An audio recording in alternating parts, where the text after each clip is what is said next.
All right, Corey, I am back from Craft and Commerce and ready to talk about books. How about you?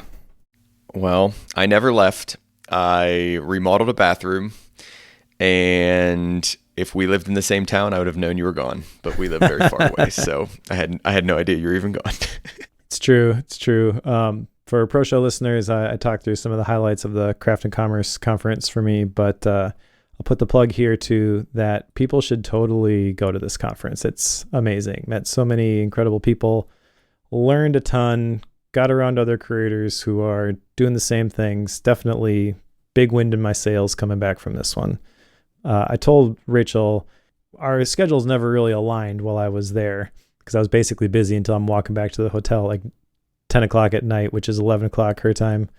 But this and our trip to London last year were like the two best weeks of my life. That's awesome. Yeah, that's awesome. When I go to conferences and stuff or to lead workshops and stuff, Katie's the same way. She's like, I plan on not hearing from you other than like a text or maybe like a very quick call. She's like, because you're usually out until 9 or 10 talking to people and networking. And she's like, and then I'm toast, because I've had the kids all day. So, yeah, so it makes it rough. But if you're interested in, hearing Mike talk about craft and commerce, it is intriguing enough to make me go to the website and think about registering right now so I don't put it off and then decide, oh, I'll get to it and never get to it, because it sounds like a really cool event. It sounds like the right size event. And then from everything I've ever heard about Boise sounds awesome. So there's a really good chance I'm going to try to go next year. You should totally come, and we should record Bookworm live in one of those Kit studios. Whoa, that'd be awesome. That would be awesome. Yeah. That would be. That would be so good. All right. Let's do some follow up here. So we've got a couple of items here. I'll go through mine first. So revisit my affirmations. I've looked at these and thought a little bit about what to add or take away to them, but I haven't done enough work with them. So I didn't really make any changes. I don't know if that means I'm happy with the way that they are and I'm just going to leave them for now, or if I really need to dig a little bit deeper. Mentioned to you, I was at Craft and Commerce and it was incredible, but it was a whirlwind and definitely didn't have a whole lot of extra time. In fact, I finished the book. I started this book Saturday morning, and Nice. I finished it Sunday night. But this is the kind of book you could do that with, right? It's like it's 20 true. short chapters, It's so you true. could actually Yeah. could get away with that for this book. Yeah. Oh, by the way, story about that. I got to public shame somebody here. Blake, Oh dear. you're a pilot. You can weigh in on this. All right. So on the way from Minneapolis to Appleton, I was in my seat. There's two seats across, right? And it's those tiny little regional jets. So the lights are like the overhead bins are pretty tiny and the lights are like off to the side. I always get the aisle seat if I can. So I had the aisle seat. The guy next to me, who at this point had already taken off his Crocs and was sitting there in his bare feet, decided that he didn't want my light on anymore because I was reading this book, and he just reached up and turned it off. And I was like, excuse me? Yeah, for sure. Yeah. And he had his headphones on, and he's watching his thing on his phone, and he's looking the other way. And I was eating my snack or whatever, so I just kind of left it for a minute or two, and then because I was reading this book, I was like, Yep. chink. Real slow, real deliberate. Turned it back on. Didn't say Yeah. anything else, but it's like, you can't do that. No, you can't do that. No, you can't do that. For those of you who haven't read the book yet, there's a whole story in there about her being on an airplane and a guy coughing behind her, and like she asked him not to cough, and he like deliberately just keeps coughing without covering his mouth. So that's what Mike's referring to right now, is he had an airplane experience while he was reading this book. And the only thing that would make this like the perfect story is if you were reading that part while this happened, right? But I can't imagine the timing of that worked out. I mean, I was pretty close, but I don't think I was at that part. Yeah. I think because I remember recalling that story in the moment, and I was like, this really just happened. Yeah, exactly. That's crazy. Anyways, so yeah, I got to revisit my affirmations, and I need to do a better job of identifying my shutdown ritual. That was the other one I had on here. And again, I don't really feel like this is done because I haven't had a chance to practice this. However, the specific thing with the shutdown ritual was I wanted to interject some joy into it. And I can confirm I have my new like writing desk set up in my office, which is off in the corner. So I have like a dedicated space for recording like YouTube videos, recording podcasts, and then a dedicated desk where I like do the writing in a tiny little room. It's pretty cramped in here, but it all works. And in the writing space, I have a UgMonk analog holder with my 3 tasks for the day. I've got my fancy notebook, which I leave on the arm of the L-shaped desk with my time block plan. Mm-hmm. And I get so much joy out of grabbing that card and just ripping it in half and then throwing it in the garbage can. Yeah, I can see that. So I guess kind of yellow for that one. But I still think that there's probably some more work that could be done to that. How about you? What was your action item?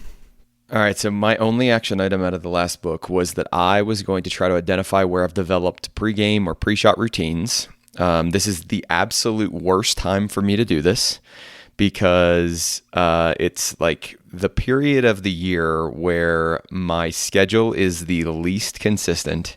It's all over the place. I told Mike in the pre-show that it's like I redid a bathroom out of nowhere. Like, it's like just kind of stuff happens at this point in life. So I don't have as many pre-shot or pre-game routines. But what I'll tell you is the one that really consistently jumped out at me was the setting myself up in the evening for whatever I'm going to do in the morning. I get up very, very early. So I am very much we've referred to them as larks before, right? Like, mm-hmm. I'm not a night owl. I'm much more of a lark.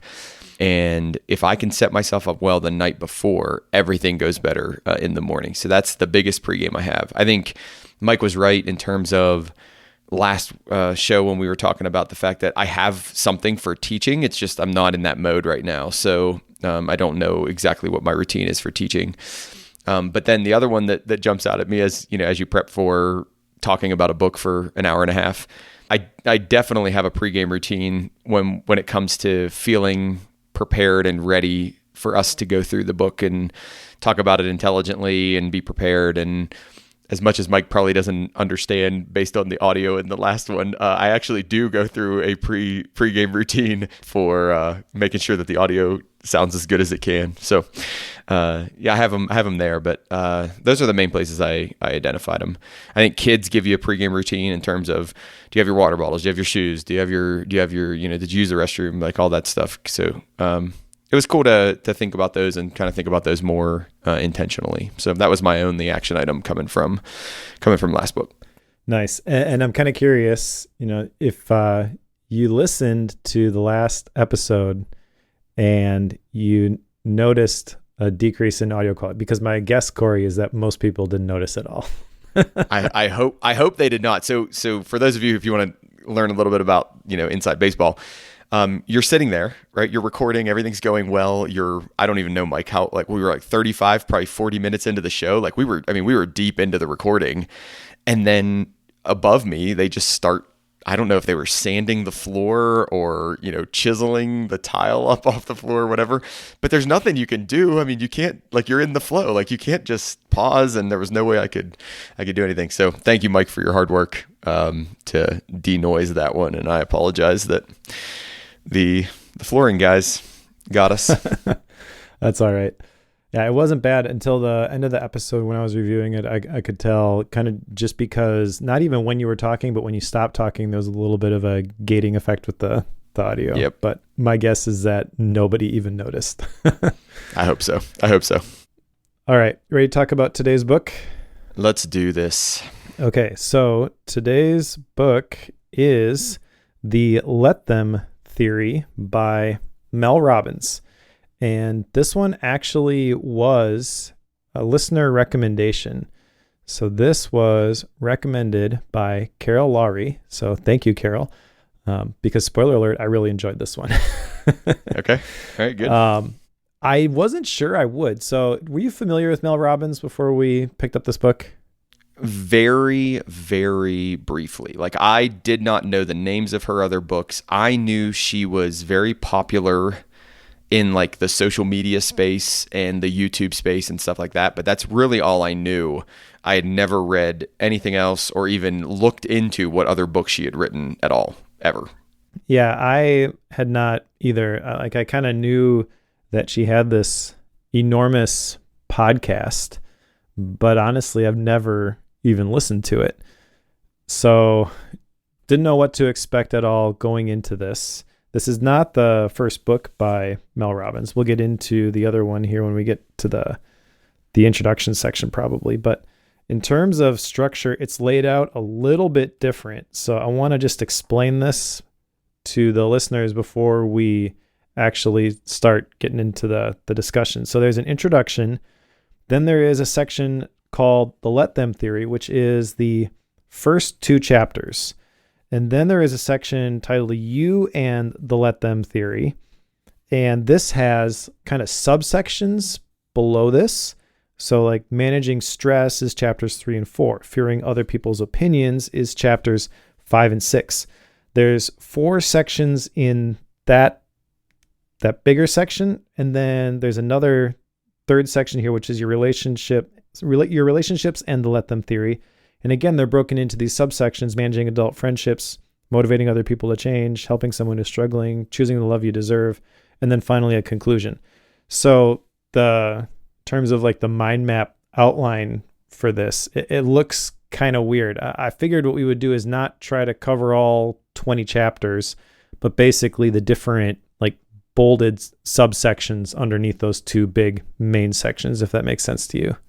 I was hoping you were going to do it that way, because like I was like, man, to do all 20 chapters, I just feel like it's going to be too piecemeal. So I like the way you broke it. I like the way you broke the outline down. Cool.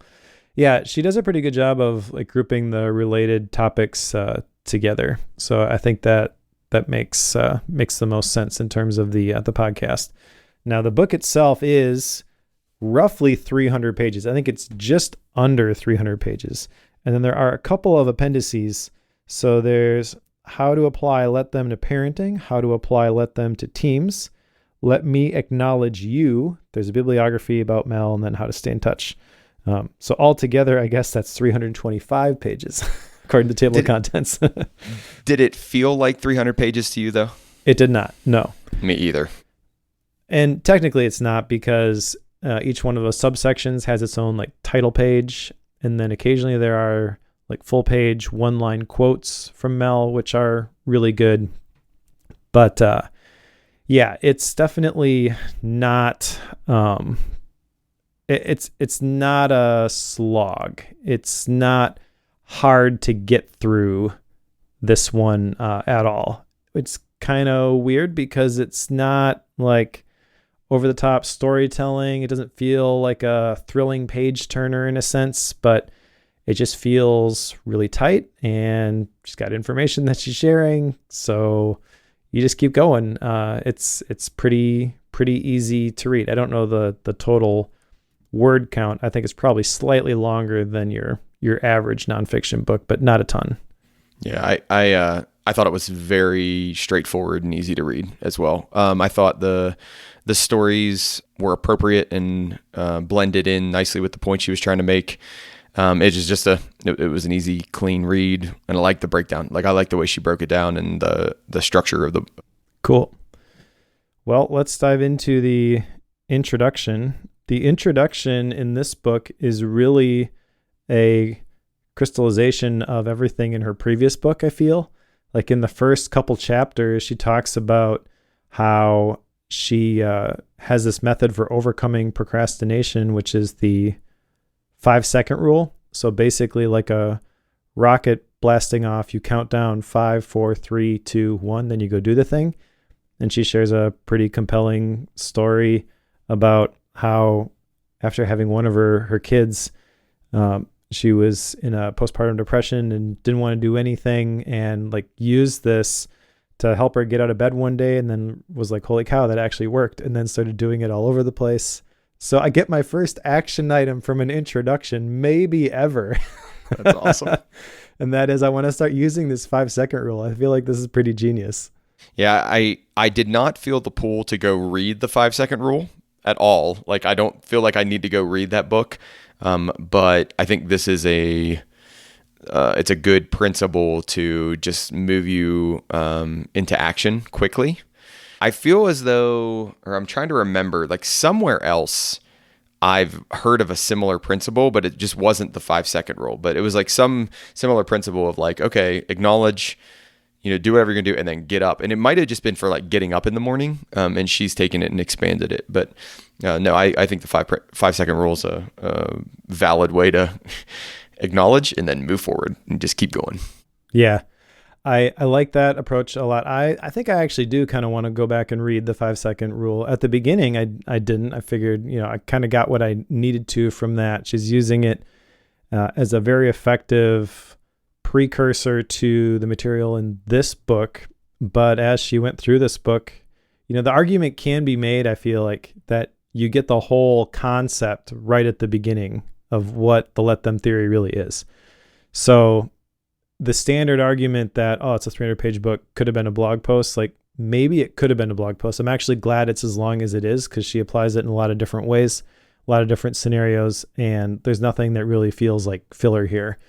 But by the end of the book, I was like, okay, so I kind of wrote off the 5 second rule as I kind of got everything I need to know about that, but she did a really good job of unpacking the let them theory, which kind of falls into the same bucket. So maybe I should go back and read that one.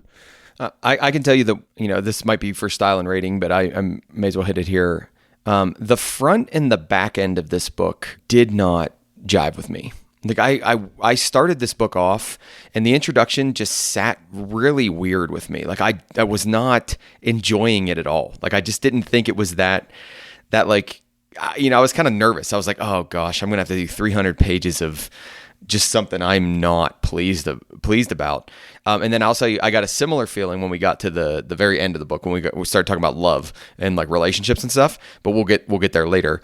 And I don't know, there's something about I'm trying to say something without being like overly judgmental, but like there's something about like influencers or incredibly successful people telling you how they got incredibly successful that just bugs me. Like I cannot, like it just really, really bothers me if it's done in a certain way. And for some reason, I think this was done in that way where it just rubbed me the wrong way. Like there was something about it where the introduction rubbed me the wrong way. So like my big takeaway from the intro is the 5 second rule. Like that was good.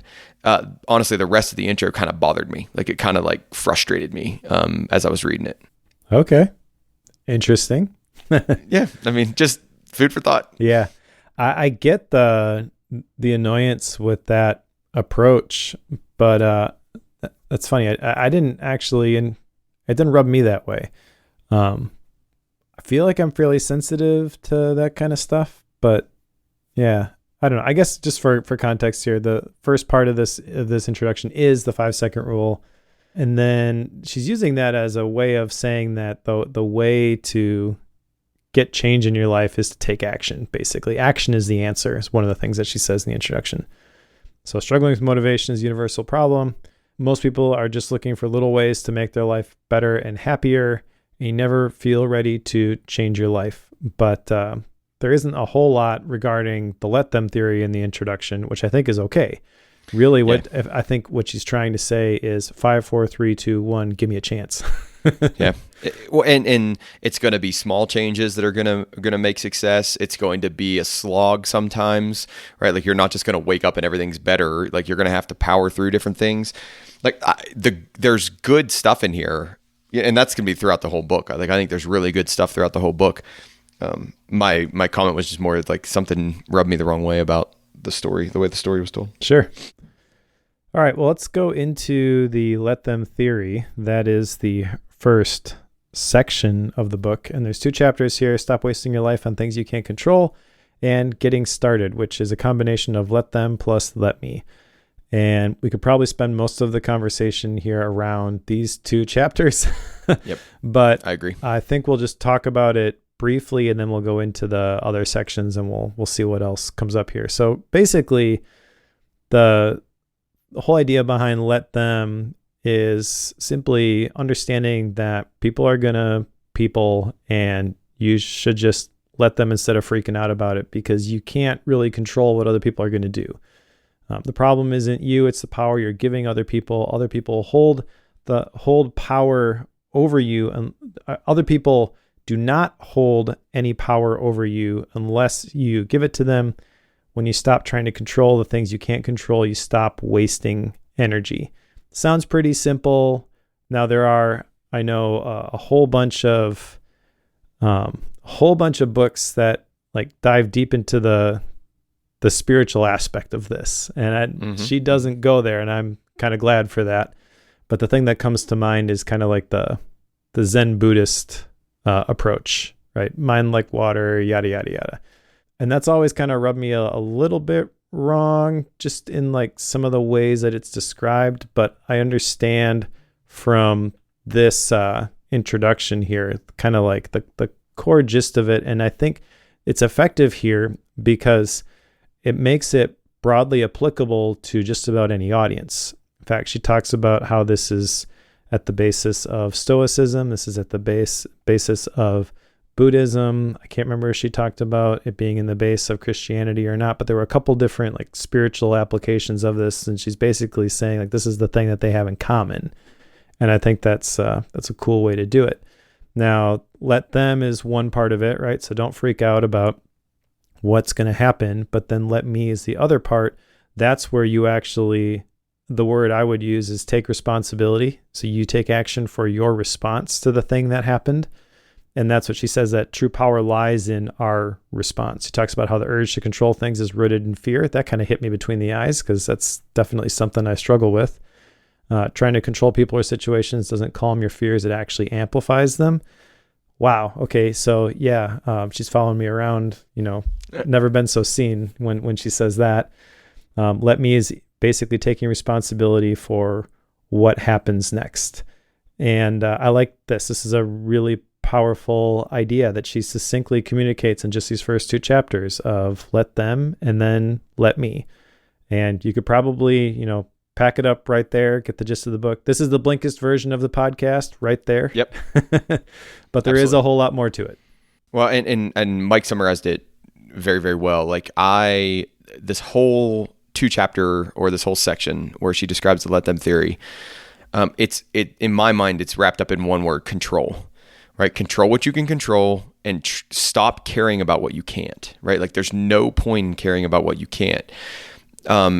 I think the crux of this idea and this attitude is, and I don't mean to be like overly hyperbolic or whatever. Like, I think it's life-changing. Like I actually think it's really life-changing because it's like you can run this through so many different frames of your life, and she does. And that's like a big part of the rest of the book is you think about it from a parenting standpoint, you think about it from a work standpoint, you think about it from a friendship standpoint, you think about it from, all these other perspectives. And it's like the cool thing about the book is I wasn't in her. I don't have the ability to be in her shoes for some of these scenarios, but you could easily see how like, oh, this would apply to me in this way, right? Like, so one of the examples that she gives, and I don't remember exactly where she gives it, whether it's these chapters or not, but like her friends had a get together and she wasn't invited, and it's like you can't. Like, there's nothing you can do. Like, you can't control them. You can't like force your way into that get together because you didn't even know they were going to have a get together. So it's like, you just got to let them have that thing, and they were happy about it. And it's a great experience. And then you really have to figure out how you're going to respond to that. And she makes a statement in the book, true power and I would say control, right? Like, so however you think about those comes from our response to things, which we've heard that in other places, right? We've read that in other books. I think it was Meditations by Marcus Aurelius, is like my reaction to things and my response to things is really where power is. And I just think she does a really good job in these first two chapters laying out a very fundamental idea and laying it out very well. So I was a big fan of the first section here.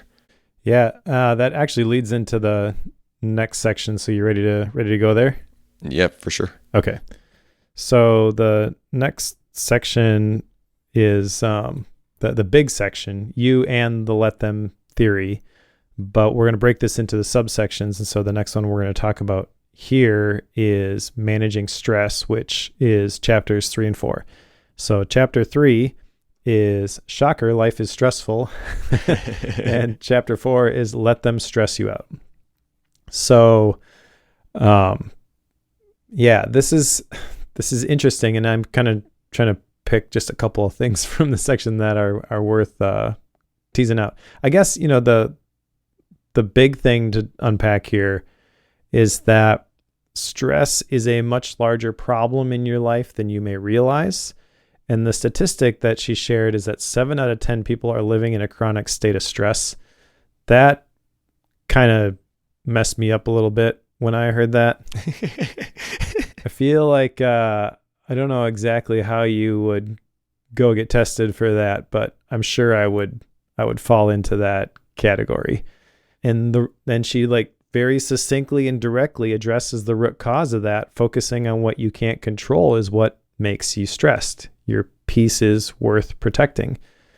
So there are different things that can stress you out. In chapter 4, she's really talking about work specifically, I think is the one that stood out to me the most anyways. It's the number one cause of life stress for most people. And the people that you work with and are surrounded by, it's not as simple as just, oh, I'm going to quit this job and go find another one. You're probably going to find people at that new job that are going to stress you out too. So you can't really control what's going to happen. And yeah, maybe you're put in situations, meetings, things that you wish that they were structured differently or whatever. And kind of already at this point, I'm starting to get it. Let them run a crappy meeting, but then you get to choose how you respond. I don't have to just endorse it. I don't have to be like, oh yeah, cool. It's no big deal. I'll just sit here and suffer through it. I'll ask the question at the beginning. So this is starting at this time and we have 30 minutes and we're going to get agenda ahead of time, right? Even though I know it's going to be a little bit confrontational. The person running it's probably not going to love that I sent that message. Whatever, we'll let them do them. I don't have to try to change them and make everything fit the way I want to do it. But also I have a right to stand up for, hey, if you're going to run this meeting, let's at least run it well and respect everybody's time. Start when we say we're going to start, that kind of thing. Yeah. She outlines a process that is incredibly simple. And I'm I need to adopt this right now. I need this right now.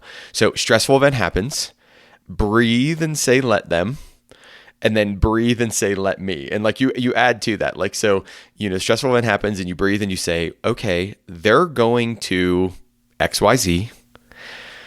You breathe again and you go, I'm going to ABC, right? And it's okay, this is so simple and I think it's going to work, right? And I've even tried it a couple different times particularly with my children, right? I've tried it a couple different times and it's man, that was incredibly effective because trying to change them and trying to control them is just it's not worked for the last, 10 years. It's probably not going to work in the future. So, I'm not going to stop trying with certain things, but at the same time, I need to let that go and let it stop stressing me out. One of my action items is read the 5 resets, right? She talks about a book by Dr. Aditi Nerurkar. I'm going to have trouble saying that every time. But it's called The 5 Resets. And I want to read that book. It sounds like a really, really good book on stress management. Mike, I can tell you, I am 100% part of the 7 out of 10, without a doubt. Not going to sugarcoat it, not going to hide it. I am one of the 7 out of 10, guaranteed 100%. But then the other one, or the other section of this that I really liked is the way she broke down, is this bothering me in a way that I'm going to forget about it in 10 minutes or an hour or, by the end of the day? Yeah. Or is this bothering me in a way that I'm going to remember it a week from now, a month from now, a year from now? And if it's the latter, I need to lean harder on the let me, and if it's the former where it's not going to really bother me past, an hour or the day or whatever, I can probably just go with let them and just let them and ignore it. And I think this was a really big one for me to internalize because it's I think a lot of the things that bother me are really trivial in the scheme of life, and I let them have way too much importance, right? I give that too much power and I let it have way too much importance. So it's this was really really cool. I mean, I know I've said that about the last chapter or the last two chapters as well, but this section really like hit home, and I was like, oh, I can take a lot away from this section as well. Yeah, I agree with everything that you said. Yeah, I'm ready to go to other people's opinions now. Okay. Yeah. So the next one, as Cory just alluded to, is chapters 5 and 6. So let them think bad thoughts about you and how to love difficult people. And this is under the subheading of fearing other people's opinions. And as people who make stuff on the internet, there's no getting away from this one. Yeah, I've dealt with some of this stuff, and I'm toying live in my head right now with the thought of like sharing some of that stuff, but I kind of don't even want to dignify it. So I feel like that's what Mel would want me to do, is like, forget it.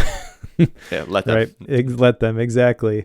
This is so applicable. And in fact, in the first couple chapters, she shows like several pages of people who got let them tattoos. I know. Well, are you going to get one? No, that hurt me. Like I hated every second of the fact that she put it's like 3 pages of people of showing let them tattoos. And like, it just rubs me the wrong way, man. Like, I really don't like that. But what I'll tell you is, for you to have a let them, let me in your daily notes, or for me to like open the day with like, what did I let them, or close the day, like, what did I let them today? What did I let me today? Yeah. Like, I think that makes sense. I just can't stand that she put 3 pages of tattoos in there. Like, it just really irks me for some reason. Well, I think I know why she did it. And to be honest, the first page, I was like, oh, cool, we're showing pictures of people who tattooed your idea. But then like the other 2 pages, like, wow, this really resonated with people. So I'm sure that's what she was going for. It resonated with me too. That was actually one of my action items, was to consider adding let them to my core values. I thought it was going to be get a let them tattoo. No. I don't do tattoos. I don't think it would look good on me. Let's just put it that way. Yeah. But this is really about dealing with what other people think. Whatever you decide to do, other people are going to have an opinion about it. Absolutely. Especially if you make stuff online, like, people leave nasty comments all the time, because you can be an internet tough guy. You're not talking to a person, everyone's tough when they're sitting behind their keyboard and no one can see you. But this is hardest for me with YouTube. YouTube is where I feel like I encounter this the most. And it's hard for me because I want to engage with people in the comments of my YouTube videos, because there are a lot of people asking questions, and like, I want to be helpful. That's why I make them in the first place. But then those nasty comments can just like mess you up for the rest of the day, completely steal your joy, your motivation. So you gotta protect yourself. A couple good points she makes here. Just because someone has a negative opinion doesn't mean that they feel negatively about you as a whole. I think especially with internet comments, it's easy to go from 0 to 100 there. Let them is easier to use with strangers, coworkers, and friends because you have some space. That's really true. Like, it's hard to say let them when it's somebody who you really care about, or who is really close to you, who just happens to not agree with you on a certain thing. Talks about frame of reference, understanding the lens through which somebody sees something, allowing people to have their own opinions. But the one that really hits me from chapter 6 is that people can only meet you as deeply as they've met themselves. And I think this is, I didn't jot this down, but if I remember right, this is kind of in the section where she's mentioning, not making like, oh, you should do this, but sort of advocating for the benefit of counseling. And that also has me thinking, no action items associated with that one yet, but I've been thinking about that for a while as something that I should maybe explore. Yeah. The chapter 6, I think chapter 5 hits on the idea basically of like, try not to care about what other people think. Like that's, if I had to wrap it up in like one phrase, it's try not to care about. I think that's really, really hard. I also think it's very, very valuable. So I'm kind of torn on chapter 5. It's like, yes, we need to do this. Yes, that would be great. Yes, that's also really, really hard. And then I think chapter 6 is, she brings it home really, really well in terms of at times you're just going to have to let people be disappointed and let people be upset, which is hard for me, right? Like I don't want to let people down, especially like people that I'm close to. So a silly example, right? Like last week with the audio, right? Like I was bummed about that, right? But at the same time, like there was nothing I could do about it, but it bothered me. Like it irked me. It messed with me. Because I felt like I was, disappointing you, right? And it's like, no, we have a level that we're trying to achieve here, right? And I didn't allow us to do that. But like, you kind of have to be okay with that at some point, or else you go crazy. Like you absolutely go crazy because sometimes life just happens, and that's okay. And I think this gets a little less like random in terms of life happens. And it's like certain people are just wired certain ways and you have to let them be wired like that. And if you try to push too hard, right, it's never going to resolve, right? Like, so you have to be okay with that, or you're a certain way and you have to be okay with the way you are, and kind of move forward with that. So like, I think chapter 6 is really, kind of a linchpin of this in terms of, you got to give yourself permission to disagree with people, or give yourself permission to upset people sometimes, and just be who you are, and which I think is a really good thing. And I don't think it's a get out of jail free card to like be mean. I don't think it's a get out of jail free card to just kind of walk around being a jerk. But at the same time, you also can't walk around on eggshells trying not to bother anybody 100% of your life. That's not realistic either. So I think she balanced it really well. I guess that's what I'm trying to say. Yeah, if you repeatedly do it, maybe then, I fall into the chapter 7 when grown-ups throw tantrums, but not yet. Yep. All right, you ready to move on? Yep.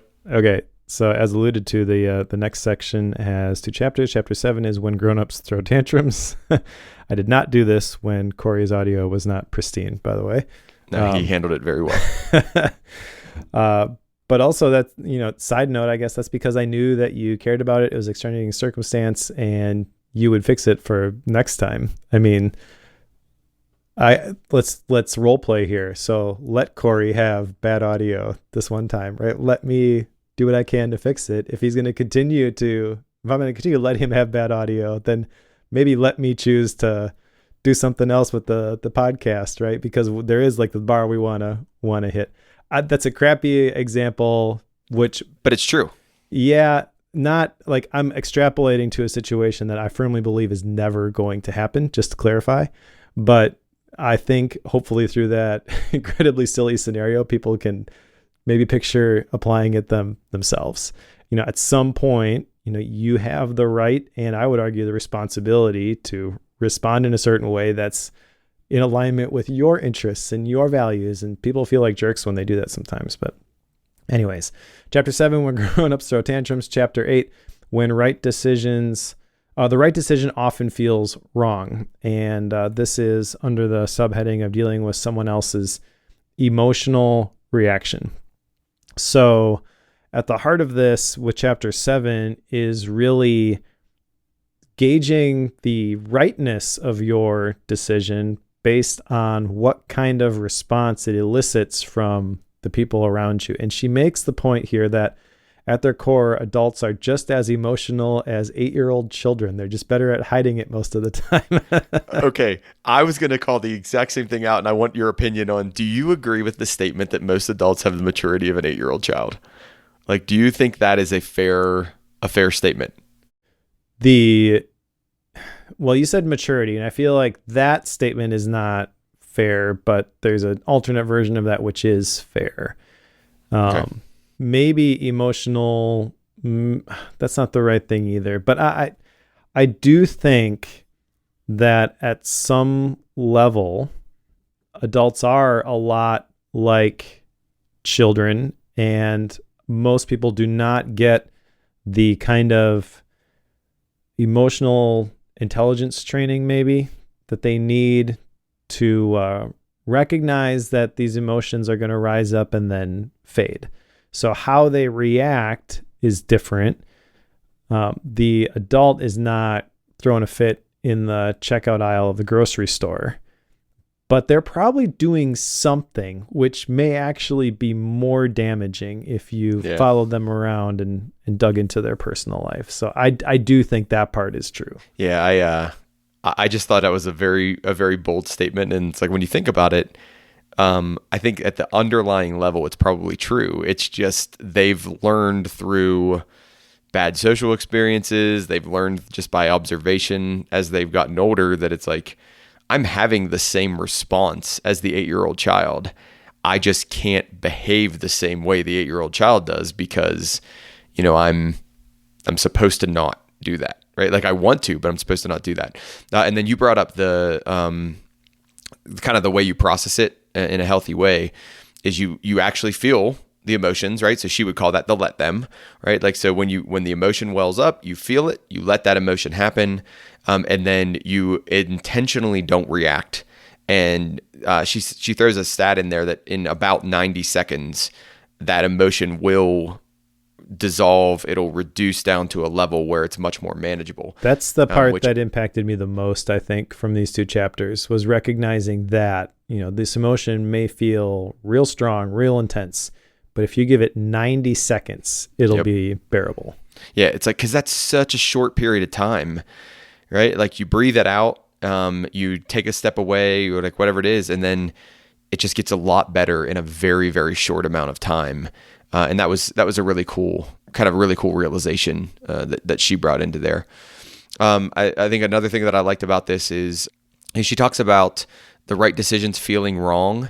I don't think I would be as strong as she was on this, but like I get what she's saying is like, don't shy away from making the right decision because you're trying to avoid that uncomfortable, possibly negative feeling, in particular with someone else, right? So you got to remember that this is under the umbrella of the someone else's reactions kind of idea or theme.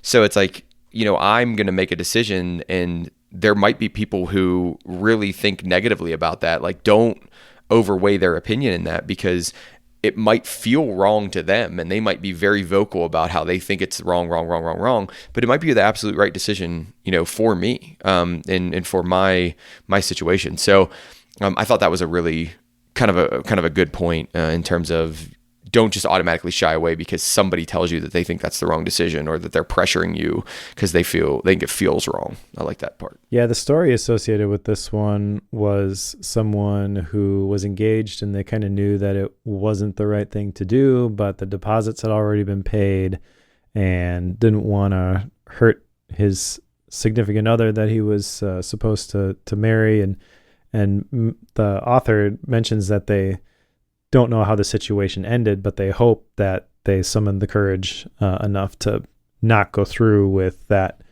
commitment. And I think there's an important nuance to the way that she presents that story, because she presents the facts as this person communicated them to her. And it's always, I don't want to disappoint this person. I know that they're going to feel a certain way because I feel like I need to make this decision, but also I know that this isn't the right thing long term.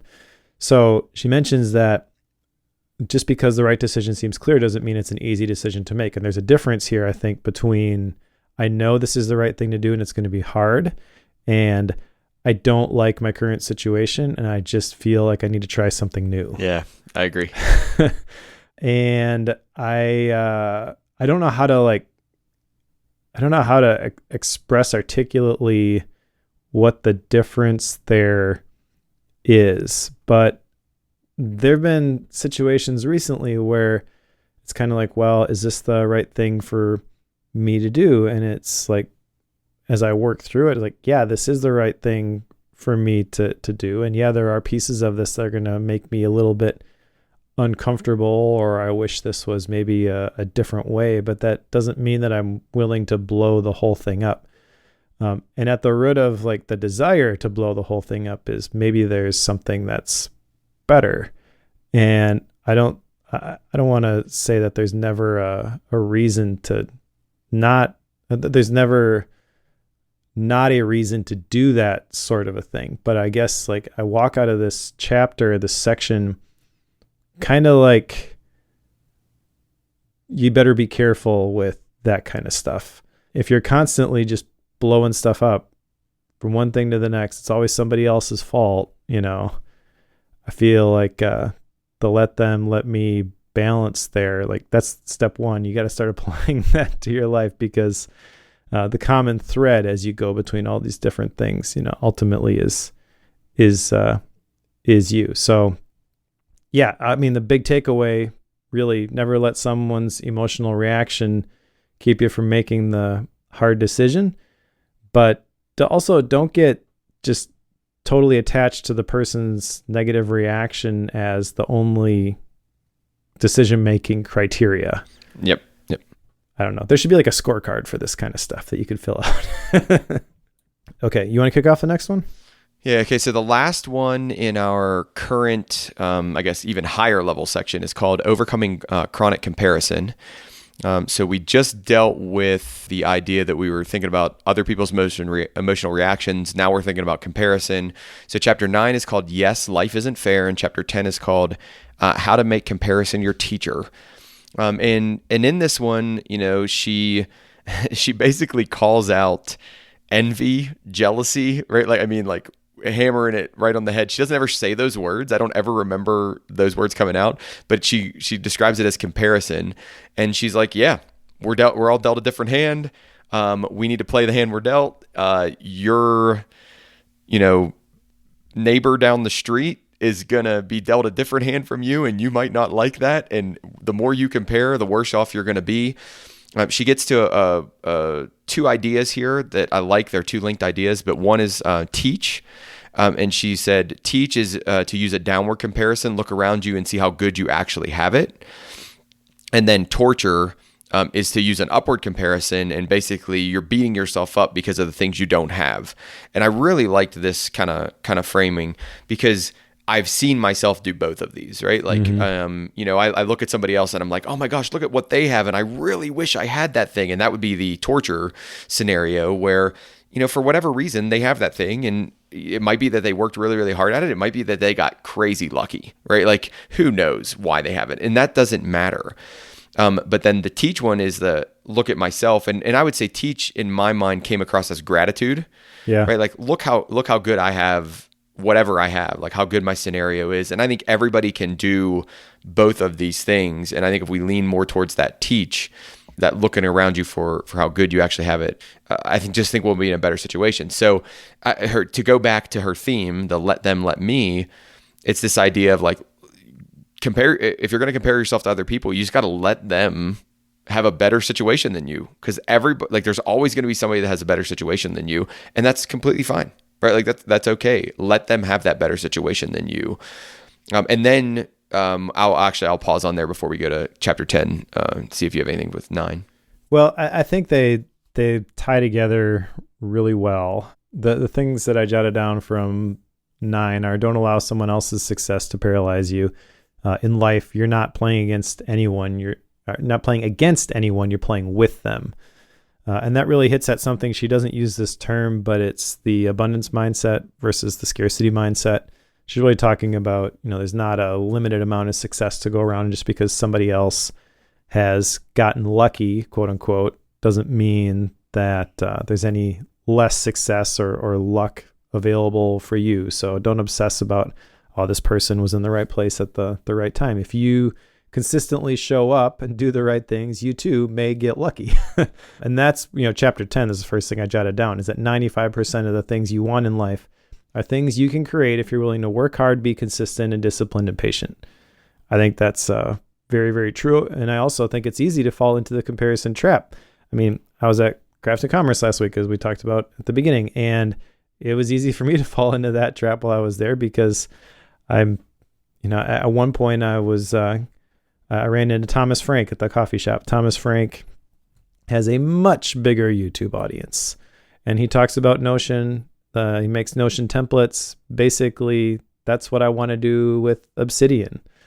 And I look at the size of his audience and the things that he's able to do. And if I'm not careful, It's easy for me to be like, oh, well, I wish I could have gotten lucky like Thomas Frank did. The truth is Thomas has been doing this for a very, very long time.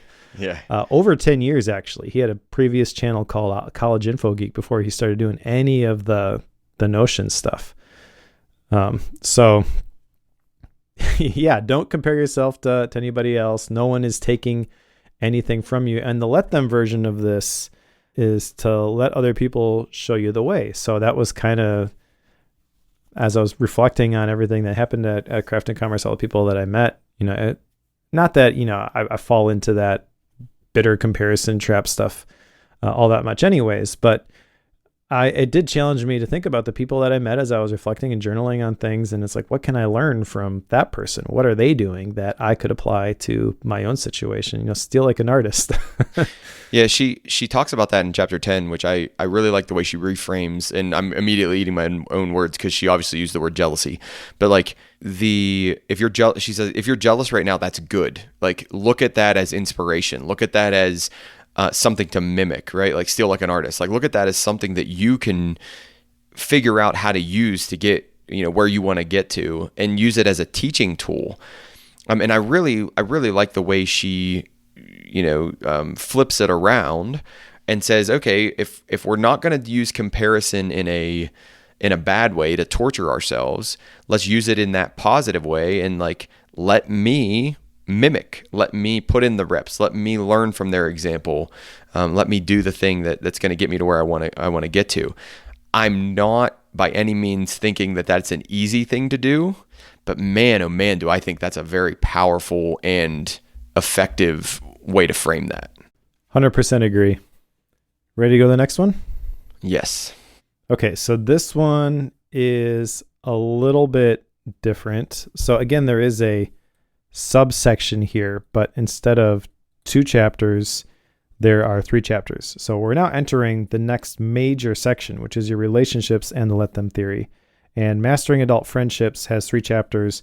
Chapter 11 is the truth no one told you about adult friendship. Chapter 12, why some friendships naturally fade. And chapter 13, how to create the best friendships of your life. Okay, so these 3 chapters I particularly liked. And this is something that I have, I guess, struggled with. I say struggle because it doesn't come naturally to me. I tend to be very introverted, and I've had to force myself to step outside of my comfort zone a little bit and develop relationships. That being said, she talks about how in chapter 11, there are 3 pillars of friendship: proximity, timing, and energy. And those 3 things really do have to align for someone to become a close friend. To become a casual friend, you need to spend about 74 hours with someone. To become a close friend, you need to spend about 200 hours with someone. And the big takeaway, I think, is that friendships come and go. So don't be upset about things that aren't clicking. Always assume good intent before you walk away. Don't keep score, all that kind of stuff. The part of this that stands out to me the most, though, is chapter 13, where it talks about how to create the best friendships of your life, because she talks about you have to put yourself out there. Now, I'm going to use Craft and Commerce as the example here because as I mentioned, I am actually extremely introverted most of the time. But when I am in a situation like that, it's easy for me to force myself to make the first move because I know what that environment is like. I know that there's high ceiling, low. What's the phrase? Like there's a lot of possible good that could come from this, and not a whole lot of bad. Yeah, exactly. So I do that over and over and over again. That's one of my action items, by the way, is to be the one to go first. But the story here that I wanted to share is I remember the first time I went to Craft and Commerce several years ago, and I knew one person who was there, and that was Sean Blanc. And I had not been working with Sean yet at that point, and I remember getting there and meeting him and him basically being like, hey, come to dinner with me. We're going to go do this, and I basically spent the entire conference with him. At several points, I was like, dude, you want me to just go chill for a while so you can do your thing? Like, that's fine. So he's taking me to these dinners, and I'm eating with and meeting all of these really cool people that I wouldn't be able to just walk up and be like, "Hey, I'm Mike," right? Well, I could, but there's no way I would have. Sean opened the door for me, basically. And so every craft and commerce that I go to, I try to pay that forward. Oh, yes. And that's not to say that I've arrived, but I have made enough connections that, like, if I see someone who's an acquaintance standing off to the side and I'm with a group of people who are going to go to dinner, I'll be like, "Hey, why don't you just come to dinner with us?" Right? Or let's go do this thing. And I'll go out of my way to introduce, this is so-and-so, and they do this. They have a really cool, whatever. And I feel like you really just need somebody to do that for you one time to really get it. So I'm hoping that I'm contributing to the environment of curious reciprocity that is at Crafted Commerce. But also the challenge to me is, like, it can go so much further than that 1 week in Boise every year. Why do I not do that, when I'm at the coffee shop nearby or whatever?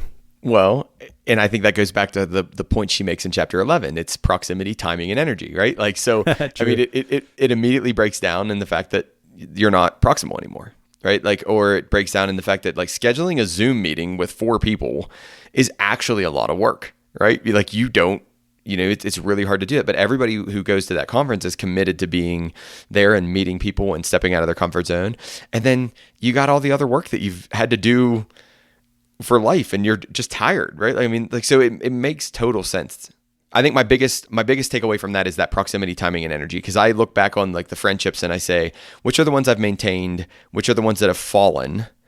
And usually, like, when I did that, I probably did it for 3 or 4 different relationships, and I was like, oh yeah, it was that, right? Like, and you could easily identify it. And I thought that was a really good way to kind of, like, quickly encapsulate that. I think the let me go first idea, like you said, is very, very valuable. Like, I think that's very, very valuable. It's like, if you want to establish something, you have to be the one to initiate it. Like, I don't remember exactly how old you are. I know we're about the same age, right? But it's like, we're not at the stage of life where we're just going to let things sit and ride, and, like, it's going to turn out the way we think it's going to turn out, or the way we want it to turn out. We have to be at the point where we just go, like, hey, if I want this thing to happen, I'm going to actually ask, and I'm going to try, and I'm going to shoot for it. And if it doesn't go through, okay, it doesn't go through. But it's like, you just kind of, just go with the ebb and flow of the world. I don't know. Like, I just don't agree with that anymore. So those are my takeaways from the adult friendship section. Nice. Okay. So the next one is motivating other people to change. And this section has 2 chapters. Chapter 14, people only change when they feel like it. Chapter 15, unlock the power of your influence. So this is the most effective 2-chapter pairing, I feel like, of any of the sections, because the first chapter is really about how you can't motivate someone else to change. And she says the title of this chapter over and over and over again: people only change when they feel like it. So change is never easy. When you push someone, it only makes them push back. And so at the end of chapter 14, you're kind of like, well, what can I do then? Because there are situations where someone you care about is doing something destructive and you want them to stop. If I push them to stop, it's only going to cause them to dig in. So does that mean I just have to resolve myself so this is the way they're going to be? And no, it's not the case. And she ends it, though, with the standoff, or, like, whatever she called it. But it had the word standoff there. And I was like, man, that is a perfect way to end that chapter, because it's like, it is a standoff. I want you to change. You don't want to change. And we're going to butt heads until one of us gives or nothing happens and we just stop worrying about it. So it's like, I love the way she ended that chapter. So I'll let you go now. Yeah, it's really effective. And then the way that you actually change them is you influence them. So you don't push them, but you can influence them. She mentions that trying to inspire somebody to change can take 6 months or more. And a lot of people aren't going to want to wait that long. So she has a method called the ABC loop, which I think is pretty genius, which has the goal of making people feel tension between their current behavior and what they really want. So the ABC loop, there's 3 steps to this. The first one, and there's basically an action and then a follow-up action, and they both start with the same letter, which is maybe the most genius 3-step thing I've ever seen in my entire life.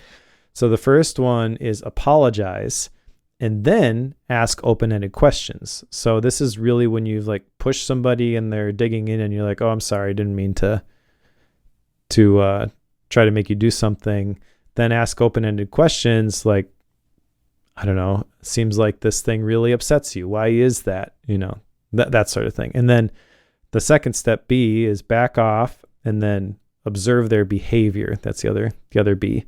So you got to give them space. You got to watch and call out, the things, kind of positive reinforcement for the things that you want to see. Doesn't work. It doesn't just work with kids and puppies. Yeah, exactly. Works with adults too. And then the third one, celebrate progress while you continue to model the change. So this is really just like commending all of the effort that people make to make what you consider to be the right choices. And I feel like there's a little bit of you got to be careful with this because it feels a little bit like borderline manipulative, but that's not how she's framing it in the book. That's just, as we're pulling it out of context here, I feel like it might come across that way. But this is like somebody that you love has a drug addiction or is an alcoholic, and you are trying to get them to quit because you care about them and you don't want it to destroy their life, and they just can't do it, or seems like they won't do it. What do you do in those situations? It's never easy. And so I feel like this is a really effective model for that. Okay, Mike, I have a question for you for the ABC loop. Okay. Do you think the ABC loop would work for you if you did it to yourself? Right.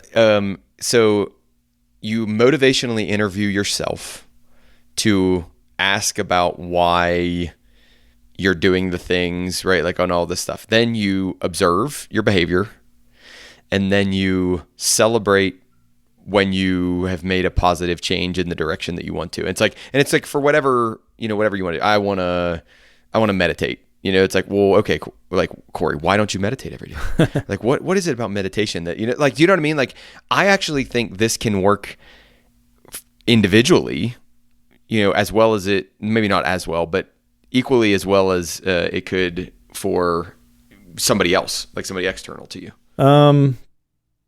I get where you're coming from, and I think maybe there's potential that it could work. Would it work for me? I don't think so. And I think the key, like the reason why this would work or this would potentially not work, is that you have to have a certain level of self-awareness.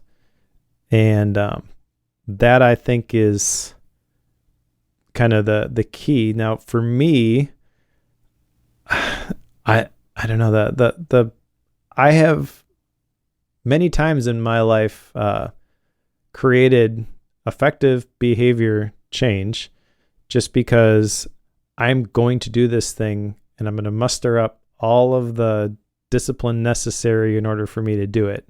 That I recognize that that's not going to be the right approach for most people. Might not even be the best approach for me, but to me, those 3 steps feel like a lot of hoops to jump through, when if I really wanted to do this thing, I would just be like, hey, dummy, do the thing. And I'd do it. That's very, and hopefully you don't get offended by this. That's very Midwestern of you. Yeah. I feel like that's like a Midwestern, like, just pull up your bootstraps, pull yourself up by the bootstraps, and get it done. Yeah, you're probably right. But yeah, I don't know. That's always been my approach. So yeah. Good. All right. The next one is helping someone who is struggling. Maybe I jumped the gun here a little bit, because I think this is the section where she gets into like the substance abuse and She does, things yeah. like that. Chapter 16, the more you rescue, the more you sink. Chapter 17, how to provide support the right way. The thing that stood out to me the most from this was that you can't rescue someone, especially repeatedly, because rescuing someone is not really supporting them. People only heal when they're ready to do it themselves. So, while I don't want to see my loved ones suffer, and I want to do whatever I can to help people out in certain situations, sometimes the very best thing you can do is just not be involved. And there's a story she talks about with this. It might be from chapter 17, where she's talking about often unconditional love means withdrawing financial support. If you give financial support without conditions, it'll lead to massive resentment on your end. And she uses the example of when she and her husband were in a failing restaurant business, and her husband's brother, I think, was just refused to help them pay the bills anymore. It's like, no, you got to figure this out on your own. And he mentioned that it wasn't because he didn't care about them. It was because he cared about them that, he couldn't help them do this. And the way she shared the story, she made it seem like he presented it very matter-of-factly and in a loving way. And I can totally see how that's not going to be the default for this situation. And my guess is that she probably freaked out a little bit, and her husband too, when that actually happened. It's like, oh, I can't believe you're just going to let us hit rock bottom. This probably, retroactively, she's telling that story with the understanding that she's gained from that situation. So I say that to highlight the point that I don't think it's ever easy to do. And even if you are in the right and you're trying to explain it the right way, you got to be ready for, well, I really do love you, like them not to receive that because they're not in a place to really hear it. But let them doesn't mean that you're just leaving them alone. It means that you are supporting them by creating an environment to help them get better. And sometimes that goes against our natural instincts to jump in and problem solve. Yeah, I mean, there's so many good nuggets that come out of this one is, sometimes people don't want to be rescued, that they have to make it their choice in order for it actually to stick, that the pain of making the poor choice needs to be greater than the pain of avoiding it through whatever you're doing. The idea that rock bottom is actually hitting something solid. And I was like, oh dang, like that's a really interesting point. Like environments play into this. So can you change your environment in terms of providing support in the right way? I like that, meeting conditions. So it's like, hey, here are the conditions of whatever we're going to do. And if you meet those, okay, well, I'll continue to support you. If you don't, right, and then you let them make that decision, right? But you clearly establish the guidelines there. Like I thought, like this was a heavy section because like the examples that she used and things were, I don't know, they just weren't fun. They're not fun to read about, but at the same time, they're real and they're important, and they're things that if you're in the muck and the mire of that, I think these strategies would be very, very, very helpful. So I thought 16 and 17 were really well done. All right, ready to talk about relationships? Okay, can I go first? Go for it. I hated every part of the last 3 chapters. I figured you might. Oh my gosh. I can't even explain to you. I told you before that the front end and the back end of this book, I was just not a fan of. Like, Mike, I could have just not read these and been a happier human. But you know what? I need to let them. I need to let her write this book, right? And I need to let me just be okay with the fact that 18, 19, and 20 just didn't really resonate with me. There's one thing I will say before you go and do your spiel, and then you can end it and we can move on. The grass is greener where you water it. I love that phrase. That was the really grass good. is greener where you water it. Loved it. Otherwise, go ahead, Mike. Yeah. So I was curious about what you would think about this. I agree that a lot of this. So chapter 18 is let them show who they are. Chapter 19, how to take your relationship to the next level. Chapter 20, how every ending is a beautiful beginning. And there's a lot of there's a lot of like inherent messaging here about you deserve a perfect love story and don't settle for the scraps. In fact, there's a quote in here. I forget where it was. I jotted it down. Are these table scraps what you're willing to accept, or are you looking for a 5-star meal? So there, without any context, it feels a little bit like, well, you deserve better. You should just go look for something better. I don't think that's what she's saying at all. And my initial thought was the same as you. Like, I have made my decision. I'm going to water the grass and maybe this doesn't apply to me. However, I have kids who are of a certain age and they are trying to navigate these relationship issues now. And I need to know what to tell them. And as I was reading this, I was like, I'm not going to give them this play by play, exactly this is what you do, but there's some really good stuff in here. I don't doubt for a second that there are. And if I was at a different stage of life and if I was a different human right now, that, I think it would be very valuable. So I think there's an audience here that loves 18, 19, and 20. I don't think I am that audience. Go ahead. Yeah. So like one of the things that stands out to me from this is, let's say you have a kid, right, who likes someone and they're going to tell this person that they like them. Like, how would you coach them to do that? What would you say to them to prepare them for the possibility that the other person may not feel the same way? Right. So I was already leaning into let them before she got to this section. But then when she said, like, let them not feel the same way and be willing to walk away and just use it as a data point to figure out what you really want. I think it's actually some pretty great advice and more profound than it seems on the surface. I don't think, sorry, go ahead. I think 18, 19, 20-year-old Cory, right? Like this is good advice, right? Like, this is really good advice. So I agree with you. I didn't mean to cut you off. I'm sorry. Yeah. No, that's okay. That's really the gist of it. I think the majority of this is through the lens of finding the person that you want to spend the rest of your life with. And I feel like this is all stuff that I wish I would have read, not because I'm unhappy with the decision that I made, but I feel like this information, the way she packaged it, would have been really helpful in navigating this when I was younger and trying to figure stuff out. I didn't really have a whole lot of support in this area from my family. Let's just say that. Yeah, I got it. So I think this is actually really good. I agree that, there are probably a bunch of people who this isn't speaking to the season of life that they find themselves in, but I do think that it's still great information and applies to the theme of the book very well. Well, and I think if you're writing for a popular audience, which she is, like she's clearly writing for a popular, large-scale audience, I think this chapter or this section is completely appropriate, right? Like, I mean, you have this section in here and it hits very, very well. All right. So the conclusion is pretty short and just a couple of things of note here for me. It's a good summary of the entire book. She mentions that you hold the power. You are the one who has been giving it away. Again, not the first time that she says that, but it's really the key concept, I feel, from the book. So good to hit it right at the end. No matter what happens, you decide how it will affect you.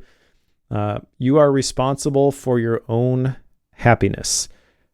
I feel like the profoundness of that statement is easy to gloss over. But if you do not like the situation that you are in, there is only one person at fault. It is you. It is not what other people have done to you. Yep. I grew up, my dad started a software company that does assessment skill building for special education and career exploration. But one of the areas is emotional intelligence. We talked a little bit about that in the past, but one of his products was this personal responsibility. Really, it's self-determination. And this was the one that always fascinated me the most. And it's the one that most people push back on because, like, well, you don't know what situation I was born into. And there is, like, on the surface, at least, there is that is a legitimate argument to be made. But the problem is, okay, maybe life wasn't fair, because she calls that out several times here. Like, life isn't fair. What are you going to do about it? You were born into that situation. You came from a single parent home. Like, you didn't have the same advantages as everybody else, but what are you going to do from this moment forward. And what I love about this is like all the research behind this that shows that the people who get this, who actually just take control of their future, they decide that they're not going to be a victim any longer, and they are going to achieve their goals and get what they want out of life. Those are the ones that end up doing the amazing things. And there's so much research behind that particular product, and I've seen it used in like a lot of at-risk programs in big cities where a lot of these kids come from the single-parent homes and they don't have a great situation. And there's nothing better than seeing somebody overcome that stuff. And wouldn't it be great if no one had to be in that situation? Yes, it would be. I am not disagreeing that it's not fair, but also like I don't have a magic wand and I can't just fix it for you either. So what do we do about this? And really what she's hitting at here in this conclusion in a much more succinct way than I am describing here is you have more power than you realize. And if you can direct it towards something positive, who knows what you're going to be able to achieve. Yeah. And that power is choosing not to whatever, right? Like, so it's like, let it go. Don't have control over it. Try not to overly regulate that thing. Like, which is such a kind of a counterintuitive way to think about it. It's like, oh, I'm just going to let that go. Like, I'm going to let that happen. My favorite part, without a doubt, Mike, of the conclusion is that she ended with "let me."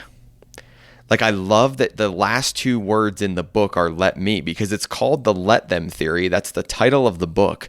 But really what it's about is it's about letting me let them, and then letting me do what I need to do based on that. Like, so it's like the real crux of it all is like you, but the let them theory allows you to get to that part, right? And it's like, I really like that she ended it that way. Like, I mean, I saw the last, the conclusion as the like, it's like the coach's speech at the end, like, go get him.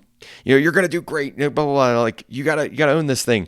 But it's like the fact that she ended it that way, I thought was a very, very powerful and subtle, but at the same time, like, good way to wrap up the book. And that's the brilliance of the book, to be honest. Like, it's not the first time that she does that. It's the natural conclusion of everything that she's described. She does a great job weaving that through. And then that is the exclamation point on the end. So if you were to summarize this whole book, again, it could be a blog post, right? Let them do what they're going to do. As long as you're concerned about what they're doing, you're not going to do anything. You are going to just react to what they do, and your world will continue to be made small. But once you decide, okay, let them, now there's this vacuum, there's this void. What are you going to do with this? So let me replace that negative image, that unfair, people are doing these things, there's nothing I can do about it, with I can do whatever I want. What am I going to do next? That's it in a nutshell. And that message is so powerful. Yep. I thought it was, overall great. Great. All right. Action items. My book, I'll go first. I'm going to start using the 5-second rule as mentioned in the introduction. I'm thinking about adding let them to my personal core values. The more I read through this, the less I felt compelled to do this specific thing. But I do think that it's a powerful idea, and I want to figure out how to incorporate that into like my daily affirmations, core values, etc. Part of the consistent life theme, personal retreat process. And then the last one is to be the one to go first. Shared some examples of already doing that in Boise, but I want to do this in other areas of my life as well. I had two coming out of this. One is to read the 5 Resets. I thought that book just seemed completely relevant and ready for right now. And the other one would be to identify where I already, and then also where I need to apply, like the idea of the let them theory, because I think this is one of those books, we've said this a couple different times, it's going to stew underneath a lot of life for a while, and maybe for a long, long time, to where I'm just gonna be like, nope, this is one of those areas where I need to let them. Like, I just need to, just not get involved, or I need to let them do that thing, and then I need to respond in the following way. And I think I think one of the powers of this book, and I'm trying not to get to style and rating it. One of the powers of this book is how easy it is to take the core concept away from this, and that's what I want to try to identify as we move forward. Yeah, exactly. All right, so that's a great transition into style and rating. So this is really difficult to describe because the core idea is so simple. It's a couple of sentences, but there's so much context that she gives throughout the rest of the book that it almost feels necessary to go through the 300 pages to really get it. An argument could be made that you could skip the last 3 chapters, as you mentioned. Depending on your season of life, right? Correct. They might also be the most valuable 3 chapters of the whole book. Correct. So on the surface, this has the same characteristics of many other business books that I have read, where I have left thinking that should have been a blog post. I 100% do not feel that way about this book. I cannot figure out exactly why, other than her writing style. I feel like there's no fluff here. There's just very succinct stories. And I feel like even the chapters, a lot of the chapters in books that we read, they tend to follow a format. And it's usually somewhere along the lines of, here's a story, here's the concept, here's the takeaway. And I feel like every single chapter within the first paragraph or two, she sort of foreshadows the key concept, if you're paying attention. Mm-hmm. I don't think I've ever seen anybody do it that way, or at least do it that effectively in all of the books that I have ever read. She is an amazing writer. I want to be like Mel Robbins when I grow up. There you go. There you go. You're gonna imitate her, right? Probably. I mean, we didn't really talk about this either, but each of the chapters at the end, there's 3 bullets in terms of like, what is the thing? What's the big idea? What are you supposed to do with it? And while I generally, when I see those sort of like summaries at the end of chapters in books, I most of the time gloss over them or skip over them. I didn't do that with this one. It's really, really good. I think this is a 5-star book. I have a feeling this is going to be one of those ones that I can look back at like, that profoundly impacted me. Now, it's new, so it's hard to tell whether that stuff's going to stick. And I can tell you, even in the brief time since I have finished this, that already there have been times where it's like, oh, I know what to do. Let them. And it's still hard, right? But I do believe that this is going to have a lasting impact in my life. And I am very glad that I read this. I think that I would recommend this book to just about everyone. Okay. In fact, I had it with me while I was in Boise. I had it on the table last night. My parents came over for Father's Day dinner, and every single person who has seen it has picked it up, kind of leafed through it. What's this about? And I explain it, and they're like, oh, that sounds awesome. Yeah. I think this is broadly applicable. I think the temptation maybe is, well, I kind of know that already. And if that's you, you're not willing to put in the work, like it's probably not that, you're not going to get the benefit from it. Maybe you do kind of know it already. You know, I kind of knew it already too, but I still got a ton out of it. I think it's brilliantly packaged. It feels fresh, doesn't follow the standard cookie cutter. This is your standard nonfiction book with 3 different sections. We progress from one to the other. Like, yep. It's really well put together. It's a fun read, but it's also a very educational read, I feel. I honestly think if you go into this with an open mind, even for a small period of time, just give it like 20 pages, it is impossible to not find something that could change your life for the better. Yeah, so I agree with you in terms of, I think the chapters flowed extraordinarily well. And I think it was because of what you described. Here's a foreshadow to the idea. Here's context to describe the idea. And then here we're going to drive the idea home.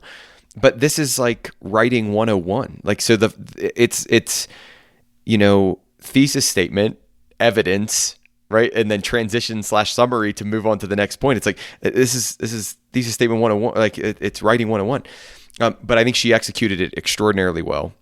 I think I'm going to get a lot out of this that I will use in the future. I think even if I don't use a lot of it in the future, just the core principle, let me applied to different context, is enough to make it worth 300 some pages, right? Like I really do. Like I also think that I can recommend to folks, look at the table of contents, and if there's sections of it that you're like, I just don't feel like I need that section, okay, just don't read it. Read the rest of it, because you're going to get a lot out of the rest of it. And then it might intrigue you so much that you go back and you read those sections that you didn't think you needed to read. So it's like, I'm definitely in the camp of saying, I think people should read this book. It is easy to see, having read the book, why it is so popular. Like that, why, and if her other books are like this, why her writing is so popular, why she's been able to be so successful in terms of writing. Is because if she does what she does here, she takes a very, very simple idea, she adds detail, and I want to be very, very clear, she adds detail, not fluff. Like I don't think she added fluff to this book. I think she added detail to this book to help make her points even stronger or more applicable, like to help make the let me more applicable in different areas. I think the knock that I have with this book is I don't resonate with her stories. I don't resonate with some of her examples. I think she and I are just different people, and that's okay, right? That's great, because I don't think it takes away from the core message of the book. I think it's just a matter of like some of the styles of the way she told stories, or some of the stories that she actually told. I wouldn't tell those same stories, so that's okay. I'm completely fine with the way that works, but that is going to knock my rating down, but it's only going to knock it down one notch. So this is a 4-star book for me. This is a book that I would encourage people to read as well.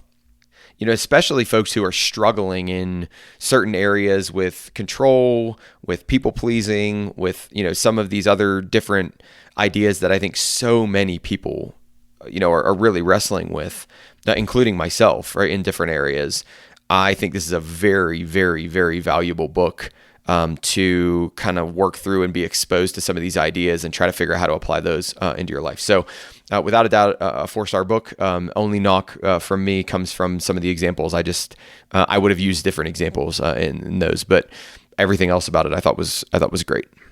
All right.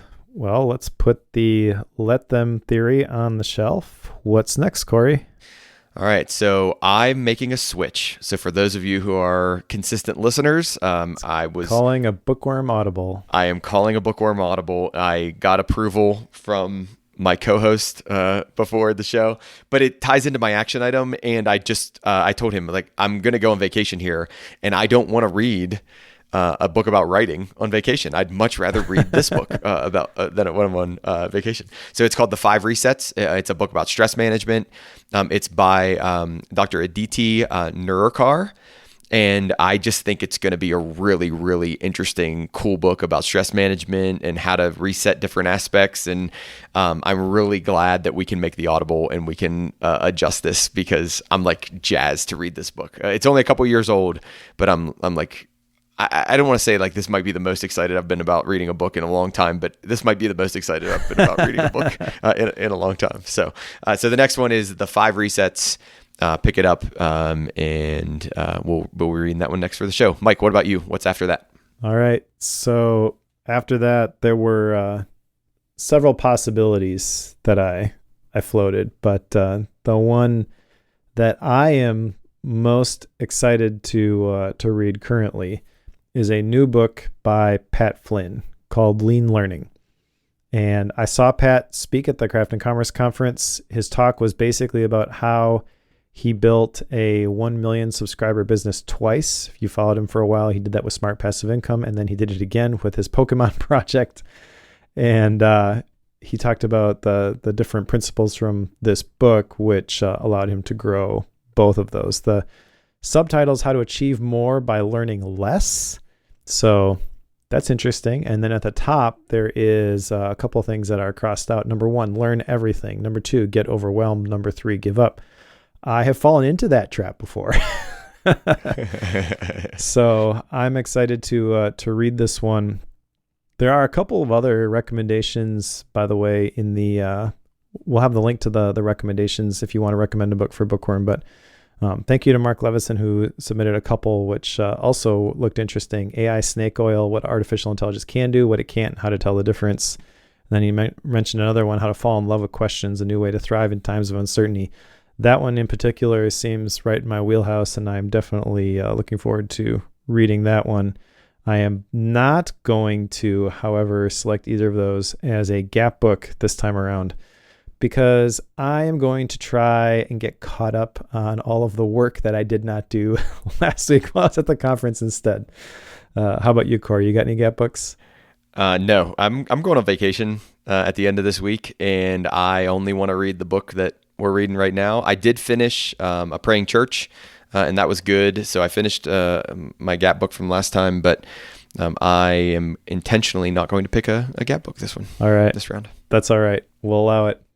Well, thank you to everyone for listening. Thank you to Blake specifically, who has been very active in the live chat. If you want to join him, you should totally support the show by going to patreon.com/bookwormfm. You'll get notified every time we go live, and you'll get some additional goodies like a pro feed that doesn't have any ads, or a bootleg feed, which gets uploaded right after we get done. So you get the episode usually about 2 weeks early. This time it's just going to be a week because I was traveling. But you get that. You get a 4K Bookworm wallpaper, and it's $7 a month. So if you want to support the show, that is a great way to do it. And thank you to everybody who does. If you want to join some of those beautiful, amazing people, then go to patreon.com/bookwormfm.